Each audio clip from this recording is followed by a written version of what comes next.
चलतु देखि नबा आजिर प्रमुख हेडलाइंस गुड़िक। आसंता काली टाइटल पे मुहांमुही हेबे इंडिया और श्रीलंका। टाइटल आशारे उभय दल। पाणीपाग सूचना अनुसार राज्य में 2 दिन प्रबल वर्षा और घड़घड़ी अनुभूत होब। एवर्ष एलिनो प्रभाव राज्य में विलंब पहुंच मौसुमी एने पाणीपाग विभाग सूचना मिली।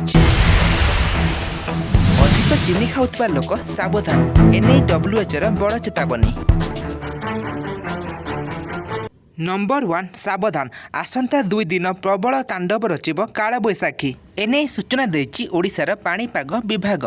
पाणीपाग अनुसार उत्तर ओडिशा और पश्चिम ओडिशार किछि स्थान यथा सुंदरगढ़ झारसुगुड़ा एवं संबलपुर रे आसंता 2 दिन काल बैशाखीर प्रभाव देखा मिलिब और सुंदरगढ़ और झारसुगुड़ा को वर्षा सहित घड़घड़ीर वार्निंग मिली। नंबर 2 एलिनो प्रभाव एथर विलंब ओडिशा को पहुंचब मौसुमी एने सूचना देछंती IMD मुख्य मुतुंजय महापात्र और एलिनो पई सतर्क रहिया समस्त मुख्यमंत्री को परामर्श देछंती मुतुंजय महापात्र और एलिनो प्रभाव ओडिशा रे एथर 40 रु 50% कम वर्षार संभावना अछि एने सूचना देछंती भारतर पाणीपागर मुख्य।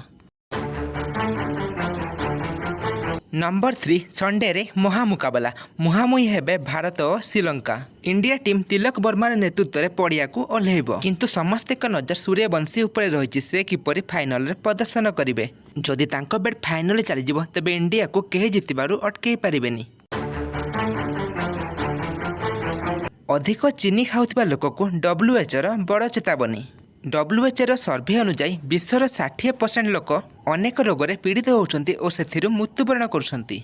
अधिक चीनी खाइबा द्वारा शरीर में ग्लूकोज मात्रा बढ़ी जाए जहाँ फल आपण को डायबिटीज और ब्लड प्रेशर परि मारात्मक रोग होता है। यही थिला आजिर प्रमुख न्यूज। जदि आपण को भिडियोटी भल लगी तेज भिडियो को गोटे लाइक टेक करनियंतु और एहीपरि ऑथेंटिक भिडियो देखिया पई आम चैनल को सब्सक्राइब करनियंतु।